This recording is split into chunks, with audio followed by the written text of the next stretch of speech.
Perfect.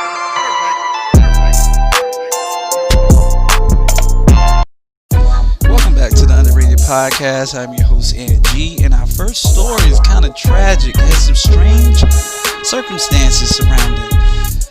Now we have the case of another child being left in a vehicle. However, this child could have been saved, but you won't believe why this was prevented. Tonight, we are learning more details after a little girl died last night while locked in a car. Thank you for joining us at 6 o'clock. I'm Brian Loftus. And I'm Denise Valdez. That father is now in jail facing charges of child abuse and neglect. Now, the child was in the car near Owens and H Street, and the father told police that the air conditioning was on inside the car. 8 News Now reporter Kate Houston spoke to the little girl's family. My son was not negligent with the way he handled it. Artavia Wilson defending her 27-year-old son, Sidney Deal, following the death of her granddaughter, Saya. According to an arrest report, Deal and his girlfriend got into an argument yesterday. Deal was asked to leave the home. He reportedly put 21-month-old Saya in her car seat unbuckled and turned the car on with the AC running, then realized he didn't have his phone. He went back to get it. After returning to the car, he saw it was locked. At that time, a Metro officer was driving by and was flagged down. Deal's brother also arrived. Both offered to break the window, but the report indicates Deal said no and wanted instead to wait for a tow truck so as to not damage the newly purchased car. Wilson says her son thought Saya would be okay in the air conditioning. He said, "Mom, she's good." And the police officers was there. They saw she was good. Based on call logs and witness statements, Metro Police believe Saya was in the car for more than 60 minutes before officers broke out the window. Wilson says her son loved Saya. He is awesome. I raised him. He's a man. He's not the average young man out here. Yeah, he's an African American. But my baby is a grown man. And he take care of his children. Coroner investigators say her appearance was consistent with being in a hot environment for an extended period of time. Kate Houston, 8 News Now. We can also tell you tonight that Deal is being held on $20,000 bail. He did not show for his first appearance today to medical refusal. His next appearance is Thursday. Now you hear from the report that Sidney and the lady, the mother of the child, was involved in an altercation, and he decided to remove himself and his daughter. I'm thinking he decided to move himself and his daughter from the situation, which I agree. I think that's good for everyone's safety. He placed his daughter in the car, and she wasn't buckled, but he shut the door and realized later on that was locked. Now, things get interesting when we're talking about a child trapped in a car with the door locked. Now, it happens. People do it. It is a mistake. It's a common mistake, and I don't think everybody has the intentions of doing that to their own child. But it gets weird because the child was in the car for 23 minutes and you're on the phone with your insurance calling roadside assistance to get a locksmith.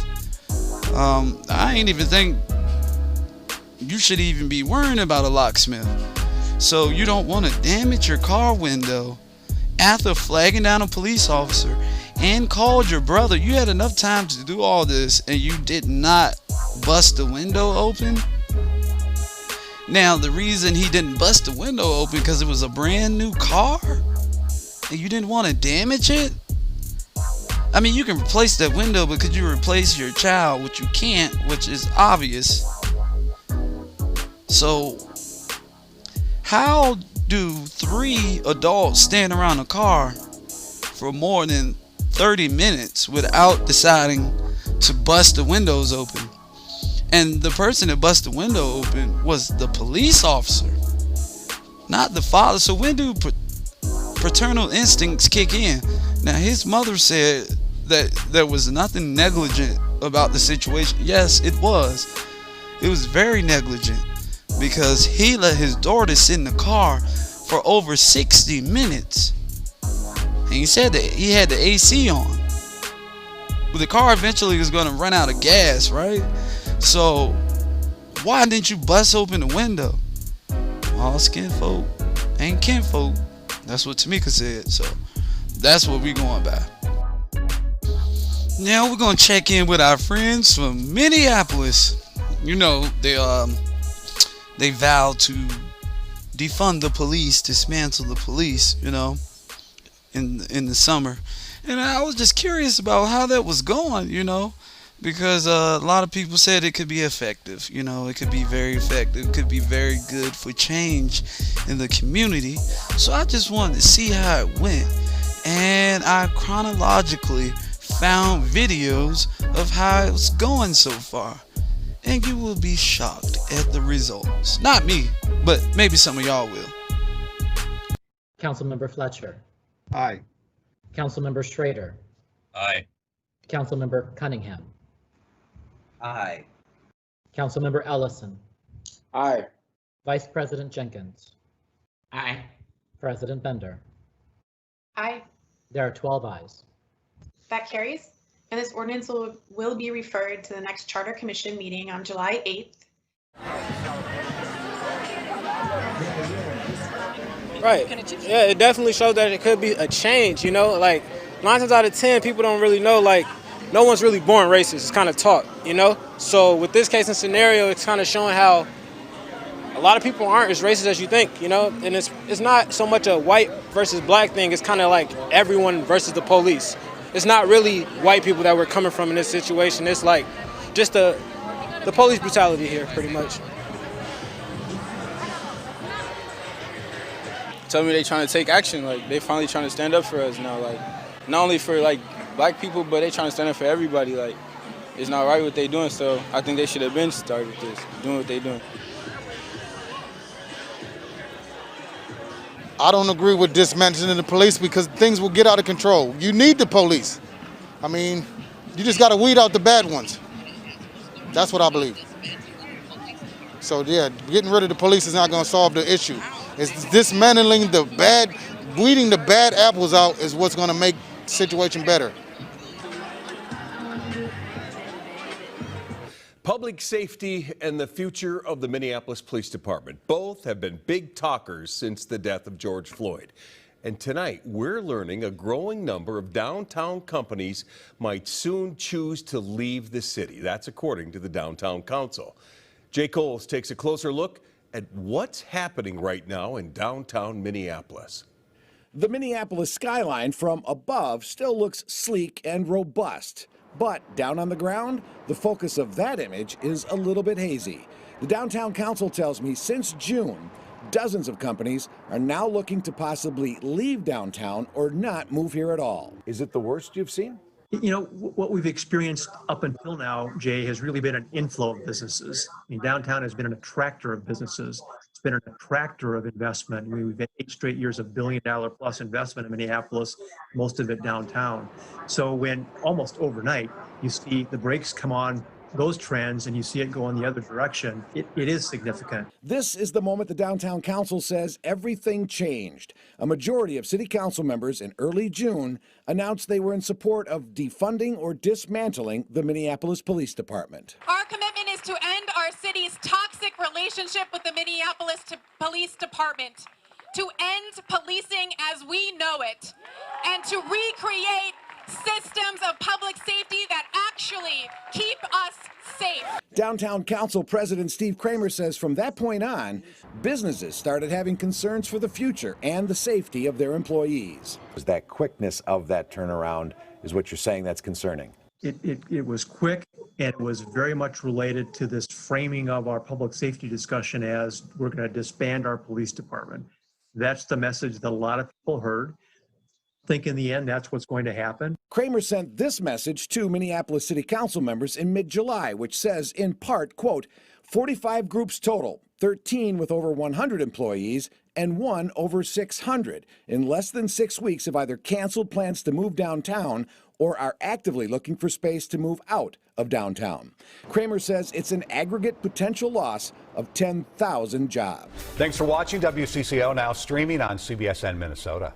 The state's largest city faces a lawsuit for a crime spike in the middle of calls to replace the police department. Two separate shootings just this morning pushed the number of killings in Minneapolis to 49.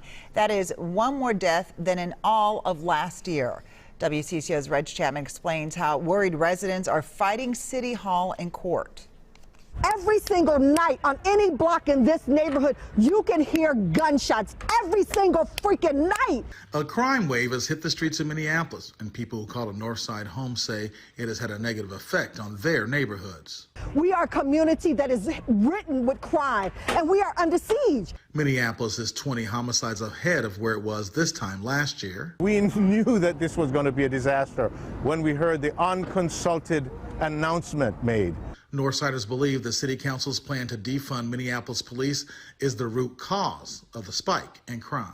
But you cannot disband and dismantle a police department and leave communities such as this, where we face the worst disparities in the nation. You cannot leave us with nothing. Kathy Spann is one of 8 Northside residents to file a lawsuit against Minneapolis, claiming city council has made Minneapolis a more dangerous place to live, especially for people who live in higher crime areas. The lawsuit says that you are in violation of the charter. By you defunding the police department, you have gone below per capita the number of police officers that are required according to the law. And the charter is the law of the city of Minneapolis, like our Constitution. The lawsuit says the number of officers per capita required in the city charter is 743. It claims talks of defunding is causing officers to retire, quit, take medical leave, and make disability claims in unprecedented numbers without replacement. We don't need any more problems. We certainly don't need them from our leaders. We got enough problems.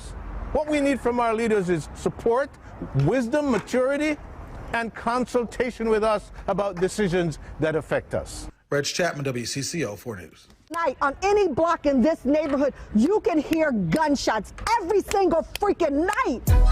The purge has happened, and it started in Minneapolis already.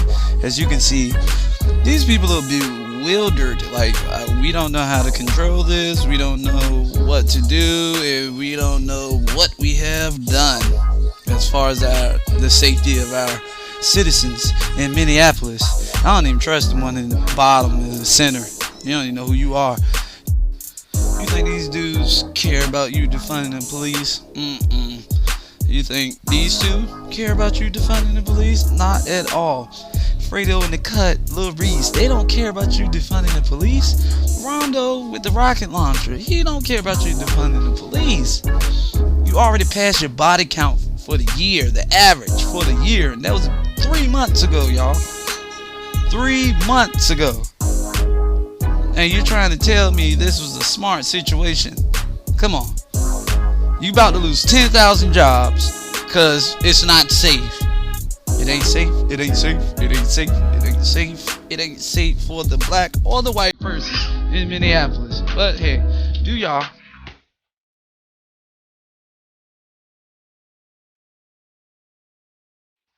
Boy, you got the stupidest name I ever seen in my life. The probably was named back then when girls was naming their daughters after cars.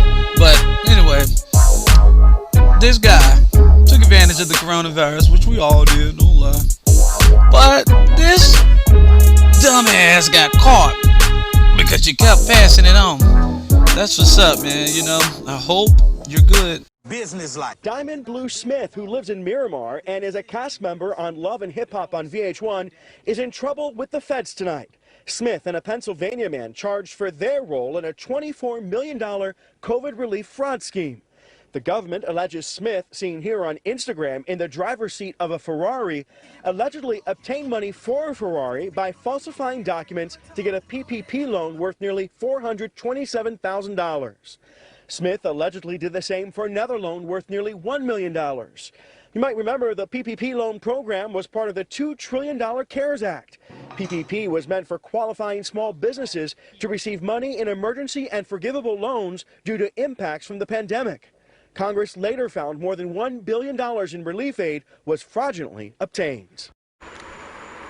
And as we mentioned earlier, the FBI's investigation led investigators down a path that revealed Smith was allegedly part of a broader scheme, convincing others to file for the funds while receiving kickbacks. There are at least 11 defendants in this case, most of them right here in South Florida. Reporting live tonight in Miramar, Jamie Garola, NBC6 News. So Diamond from Players Club. So you done got caught in a $24 million COVID relief scheme. So please tell me you got $11 million. If you don't have $11 million, I'm highly upset at your scheming skills, and don't go back to rapping, because rapping is not going to work for you. Now, as you can see, he's in a Ferrari. Yeah, he's in a Ferrari. He paid for this Ferrari with the relief money and the kickbacks. Are y'all dumb? What's wrong with y'all? I can't do it with you Negroes, man. I'm done. It's the Underrated Podcast. I am out.